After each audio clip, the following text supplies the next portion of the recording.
आज की वीडियो एक सिंपल से क्वेश्चन पर, आसमान नीला क्यों दिखता है? आसमान नीला क्यों दिखता है? ये एक सिंपल सा क्वेश्चन लगता है, लेकिन अगर आप साइंस लवर नहीं हैं या आपकी स्टडीज का बैकग्राउंड साइंस का नहीं है, तो इस सवाल का आंसर आपके लिए काफी हैवी वेट साबित हो सकता है। यानी बहुत आसान लेकिन बहुत मुश्किल।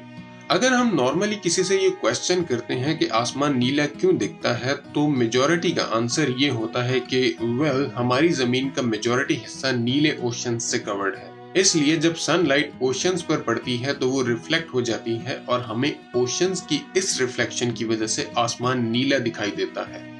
या अगर आपके सोशल सर्कल का कोई मेंबर फ्लैट अर्थ कॉन्सेप्ट का फॉलोअर है, तो उसका आंसर ये होगा कि हमारी जमीन एक नीले डोम से कवर्ड है जिसके ऊपर शायद पानी है। अगर हम ये मान लें कि ओशंस की रिफ्लेक्शन की वजह से आसमान नीला दिखता है, तो आर्कटिक या एंटार्क्टिक का आसमान वाइट दिखना चाहिए, क्योंकि वहां का पूरा लैंडस्केप सफेद बर्फ से कवर्ड है। इसी तरह अगर हम सहारा डेजर्ट के मिडिल में चले जाएं, जो कि समंदर से काफी दूर है, तो वहां पर आसमान रेत के रंग का दिखना चाहिए, लेकिन ऐसा नहीं होता और हर तरफ आसमान हमें नीला ही दिखाई देता है। आसमान के नीला दिखने की वजह को साइंटिफिकली इंग्लैंड के एक मशहूर फिजिसिस्ट लॉर्ड रेले ने डिस्क्राइब किया, और इस इफेक्ट का नाम भी इन्हीं के नाम से मंसूब है, यानी रेले स्कैटरिंग। अब मैं थोड़ी सी टेक्निकल और हैवी बात करने लगा हूँ। सूरज की रोशनी, जो कि हम जानते हैं 7 रंगों पर मुश्तमिल होती है, जिन्हें हम प्रिज्म के थ्रू भी देख सकते हैं। लाइट में मौजूद ये सातों कलर्स मुख्तलिफ वेवलेंथ पर वाइब्रेट करते हैं, यानी इन सातों कलर्स की वेवलेंथ हर दूसरे कलर से मुख्तलिफ होती है, जिनमें रेड की वेवलेंथ सबसे बड़ी होती है, जबकि ब्लू और वायलेट कलर्स की वेवलेंथ सबसे छोटी होती है। जब सूरज से आने वाली लाइट हमारी जमीन के एटमॉस्फेयर में दाखिल होती है, तो ये लाइट हमारे एटमॉस्फेयर में मौजूद मुख्तलिफ गैसेस से होकर गुजरती है, जिनमें ऑक्सीजन, कार्बन डाइऑक्साइड और नाइट्रोजन वगैरह शामिल हैं।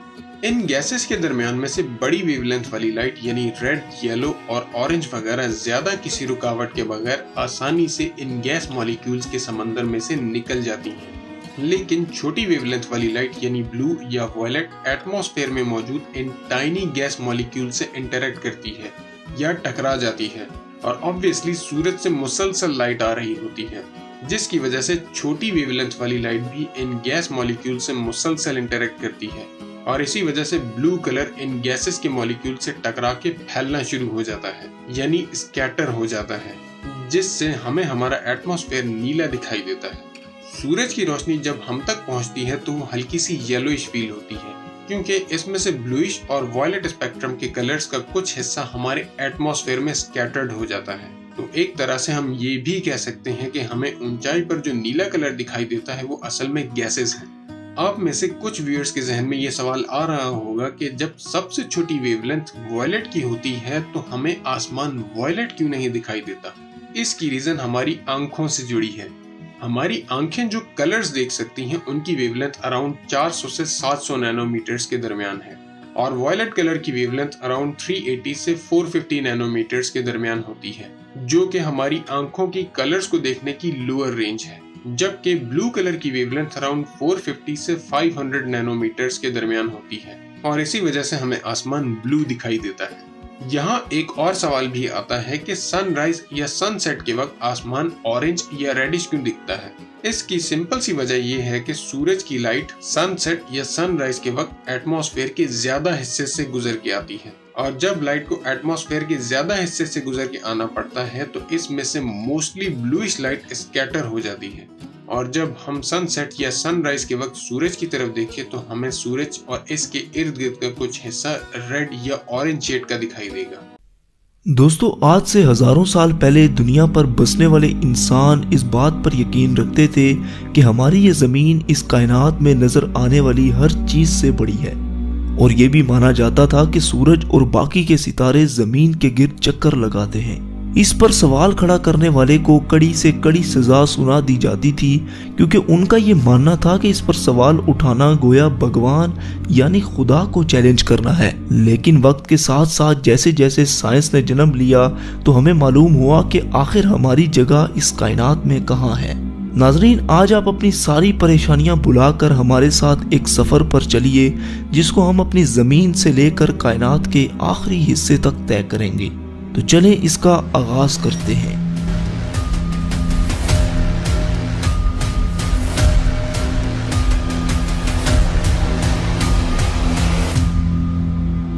दोस्तों, अर्थ से करीबन 400 किलोमीटर ऊपर आने के बाद हमें कुछ ऐसा मंजर दिखाई देगा जहां पर इंटरनेशनल स्पेस स्टेशन अर्थ के गिर्द चक्कर लगा रहा है। ये इंसानों का स्पेस में बनाया गया सबसे बड़ा स्टेशन है, जिसे आपने कई हॉलीवुड मूवीज में भी देखा होगा। जमीन से आने वाले रॉकेट्स को स्पेस में अगर किसी इमरजेंसी का सामना करना पड़े तो ये इन्हें फ्यूल और बाकी चीजें प्रोवाइड करता है। आपको ये सुनकर हैरानी होगी कि इंटरनेशनल स्पेस स्टेशन करीबन 27,580 किलोमीटर फी घंटे की रफ्तार से जमीन के 24 घंटे में 16 चक्कर मुकम्मल कर लेता है। और अब हम लोग चांद पर पहुंच चुके हैं। चांद से आपको जमीन का नजारा कुछ ऐसा दिखाई देगा। चांद के सरफेस को देखकर ऐसा लगता है कि पिछले कई अरब सालों में इसने कई एस्ट्रॉइड्स की मार को झेला है। कहा जाता है कि आज से 4.5 अरब साल कबल हमारी जमीन से एक चांद जितना एस्ट्रॉइड टकराया था और इस टक्कर से निकलने वाला मलबा आहिस्ता आहिस्ता जमा होकर हमारी चांद की शक्ल में आ गया। ये जो कदमों के निशानात आप देख रहे हैं, ये नील आर्मस्ट्रॉन्ग और उनके साथी के हैं जो 1969 में चांद पर एक मिशन के लिए आए थे। और ये निशानात तब तक कायम रहेंगे जब तक चांद कायम है, और शायद हमारे खात्मे के बाद तक कायम रहे, क्योंकि चांद पर एटमॉस्फेयर मौजूद ही नहीं है। और अब हम लोग पहुंच चुके हैं जमीन से 61 मिलियन किलोमीटर दूर मौजूद एक खतरों से बड़े प्लेनेट पर, जिसका नाम है वीनस। कहा जाता है कि कई अरबों साल पहले वीनस पर भी पानी मौजूद हुआ करता था और ये दिखने में भी हमारी जमीन की तरह ही हुआ करता था। लेकिन वक्त के साथ साथ यहाँ मौजूद पानी भाप बनता गया, जिससे एक अलग तरह का ग्रीन हाउस इफेक्ट पैदा हुआ। और आजकल यहाँ पर सल्फ्यूरिक एसिड की बारिश हो रही है, मतलब तेजाब की बारिश। यहाँ सूरज की रोशनी आती तो है मगर वापस नहीं जा सकती, जिसकी वजह से यहाँ का टेम्परेचर 470 डिग्री सेल्सियस होता है। आइए आपको इसके सरफेस की सैर करवाते हैं। दोस्तों, बस ये जो हाल आप देख रहे हैं, शायद फ्यूचर में कुछ ऐसा ही मंजर हमारी जमीन पर हो। अगर हमने ग्लोबल वार्मिंग को कंट्रोल ना किया तो बस फिर यही होगा हमारा फ्यूचर, जहां कुछ भी सरवाइव नहीं कर सकता। और अब हम लोग सूरज के सबसे करीब मौजूद प्लेनेट मरकरी पर आ चुके हैं, जो जमीन से 77 मिलियन किलोमीटर दूर है। यहाँ पर दिन को टेम्परेचर 400 डिग्री सेल्सियस होता है, जबकि रात को -170 डिग्री सेल्सियस तक गिर जाता है। और ये है सूरज, जो मरकरी से कुछ ऐसा दिखाई देता है, जिसकी वजह से सारे सोलर सिस्टम के प्लैनेट्स का एक अपना ऑर्बिट है, जिसकी ग्रेविटी से हमारा अर्थ और बाकी के प्लैनेट इसके गिर्द चक्कर लगाते हैं। हमारी जमीन से तकरीबन 150 मिलियन किलोमीटर दूर मौजूद ये सितारा इतना बड़ा है कि जिसमें न जाने कितने लाखों जमीनें समा सकती हैं। सूरज से निकलने वाली लपटें इतनी बड़ी होती हैं कि इसके सरफेस से हजारों किलोमीटर ऊपर तक चली जाती हैं। इसके करीब आज तक कोई भी नहीं पहुंच पाया, क्योंकि इसकी इतनी गर्माइश है कि कायनात की कोई भी चीज इसके करीब आते ही महज चंद ही माइक्रो सेकंड्स में पिघल जाएगी। चलिए अब अपने सफर को आगे बढ़ाते हैं और चलते हैं उस प्लेनेट पर जिसे लेकर वैज्ञानिक कुछ ज्यादा ही सीरियस हैं, यानी मार्स। जी हाँ, हम मार्स पर पहुंच चुके हैं। यहाँ की मिट्टी लाल रंग की है, जिसकी वजह से इसे रेड प्लेनेट भी कहा जाता है। जमीन के बाद अगर किसी और प्लेनेट पर जिंदगी की उम्मीद लगाई जाए तो मार्स का नाम ही निकलकर सामने आएगा। कहा जाता है कि माजी में यहाँ पर भी नदियाँ, समुंदर और झील हुआ करते थे। यही वजह है कि साइंटिस्ट फ्यूचर में यहाँ पर बस्तियां बसाने के बारे में सोच रहे हैं। अगर हम मार्स पर आए हैं तो सोलर सिस्टम की सबसे बड़ी चोटी ओलंपस मून्स को कैसे मिस कर सकते हैं। ये मार्स के सरफेस पर वोल्केनो के नतीजे में आने वाला पहाड़ जमीन पर मौजूद दुनिया की सबसे ऊंची चोटी माउंट एवरेस्ट से भी 3 गुना बड़ा है। और अब इससे आगे का सफर थोड़ा खतरनाक होने वाला है, क्योंकि इससे आगे है एस्ट्रॉइड बेल्ट, जहां कई चट्टानें सूरज के गिर्द चक्कर लगा रही हैं। इस जगह पर इतनी बड़ी बड़ी चट्टानें भी हैं कि जिन पर आसानी से एक बड़ा शहर बसाया जा सकता है। ये सब एस्ट्रॉइड्स मिलकर एक प्लेनेट भी बना सकते थे, लेकिन हमारे सोलर सिस्टम की एक बहुत बड़ी पावर ने इन्हें रोके रखा, और वो पावर थी जुपिटर। सोलर सिस्टम के सबसे बड़े प्लेनेट की ग्रेविटी ने इन्हें आपस में मर्ज नहीं होने दिया।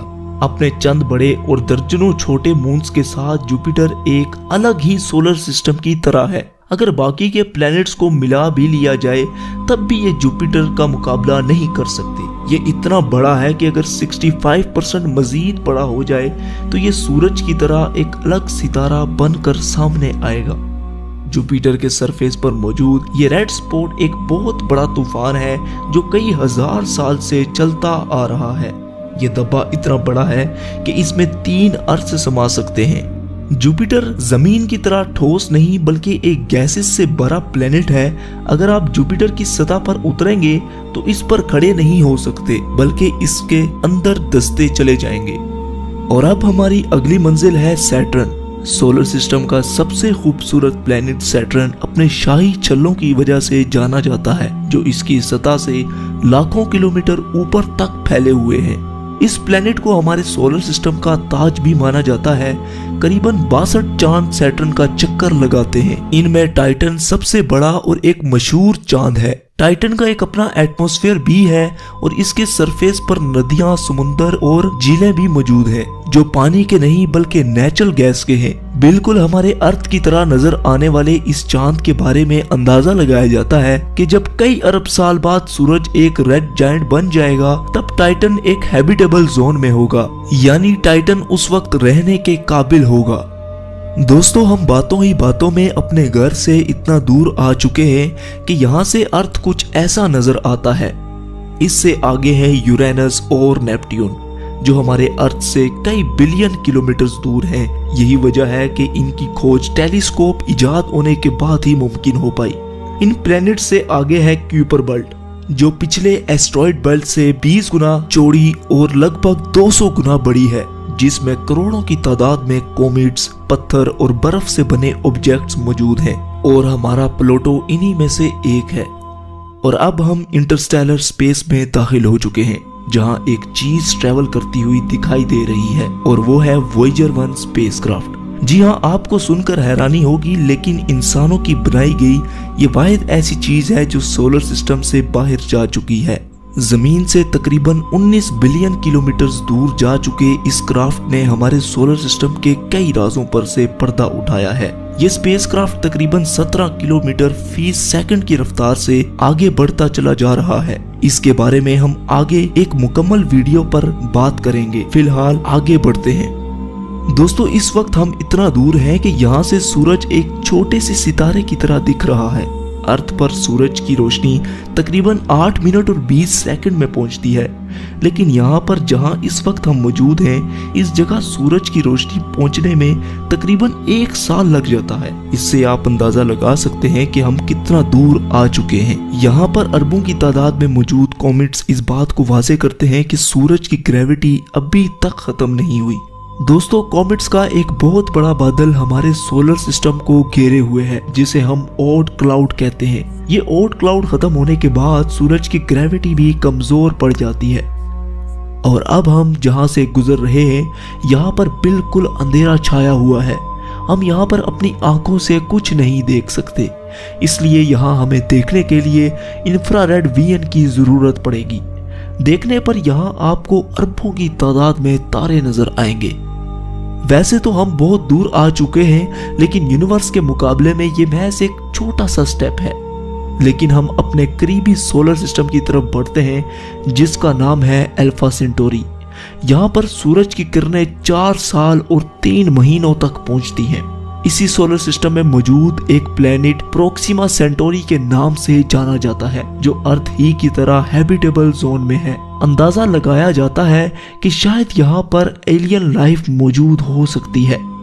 दोस्तों, ऐसे ही अरबों तारे हमारी मिल्की वे गैलेक्सी में मौजूद हैं, जिनकी सैर करना तो दूर की बात, इन्हें अपनी पूरी जिंदगी में गिनना भी लगभग नामुमकिन है। लिहाजा सफर को आगे बढ़ाने के लिए हम मिल्की वे गैलेक्सी से बाहर चलते हैं। ये है हमारी मिल्की वे गैलेक्सी। जिसमें न जाने कितने अरबों की तादाद में तारे मौजूद हैं, जिनमें से हमारा सूरज भी एक है। अगर लाइट भी हमारी मिल्की वे गैलेक्सी के एक कोने से दूसरे कोने तक ट्रेवल करे तो उसे भी 1 लाख से ज्यादा साल लग जाएंगे। और अब अपनी गैलेक्सी को छोड़कर हम इंटरगैलेक्टिक स्पेस में दाखिल हो चुके हैं, जहां हमारी मिल्की वे गैलेक्सी की तरह अरबों गैलेक्सीज मौजूद हैं, जिनमें हम अपनी गैलेक्सी को ढूंढ भी नहीं सकते। इन्हीं गैलेक्सीज के झुंड को एक लोकल ग्रुप कहते हैं। ये ग्रुप तकरीबन 10 मिलियन लाइट ईयर्स पर फैला हुआ है। आगे बढ़ने पर हमें ऐसे कई लोकल ग्रुप्स दिखाई दे रहे हैं। आप ये सुनकर हैरान होंगे, लेकिन ऐसे ही हजारों लोकल ग्रुप्स मिलाकर एक सुपर क्लस्टर बनाते हैं। यहाँ पर आकर अपना सोलर सिस्टम तो दूर की बात, बल्कि मिल्की वे गैलेक्सी को भी छोड़ें, यहाँ तो हमारा लोकल ग्रुप ही एक छोटे से तिनके के बराबर नजर आ रहा है। इससे आप अंदाजा लगा लें कि ये सुपर क्लस्टर कितना बड़ा है, जो कि 110 मिलियन लाइट ईयर्स पर फैला हुआ है। और ये भी हमारी यूनिवर्स के सामने एक छोटे से डॉट की मानिंद है, क्योंकि ऐसे 1 करोड़ सुपर क्लस्टर्स हमारी यूनिवर्स में मौजूद हैं। और ये है हमारा ऑब्जर्वेबल यूनिवर्स, क्योंकि इससे आगे ना तो हम देख सकते हैं और ना ही अंदाजा लगा सकते हैं। लेकिन सवाल ये है कि क्या यही है हमारी पूरी कायनात? क्या इसे ही हम अपनी पूरी यूनिवर्स समझें? तो दोस्तों, जैसा कि मैंने अभी कहा कि ये ऑब्जर्वेबल यूनिवर्स है। हम अपनी पूरी कायनात के बारे में जो कुछ भी जानते हैं वो सब इसके अंदर है। हो सकता है कि हमारी कायनात इससे भी बड़ी हो, लेकिन फिलहाल हम इतना ही जान पाए हैं। हमारी यूनिवर्स कितनी बड़ी है इसके बारे में हम कुछ भी नहीं जानते। दोस्तों, साइंसदानों का ये भी मानना है कि हमारी यूनिवर्स के अलावा कई और यूनिवर्स भी हो सकती हैं, जिनका हमें कोई अंदाजा नहीं। तो दोस्तों, आपका ये सफर कैसा रहा? हमें नीचे कमेंट सेक्शन में जरूर बताइएगा। जाने से पहले हमारे चैनल को सब्सक्राइब करके साथ मौजूद बेल के आइकन पर भी क्लिक कर दें। तो जब तक हमारी अगली वीडियो आती, तब तक के लिए आप अपना और अपने प्यारों का ख्याल रखिए। अल्लाह हाफिज।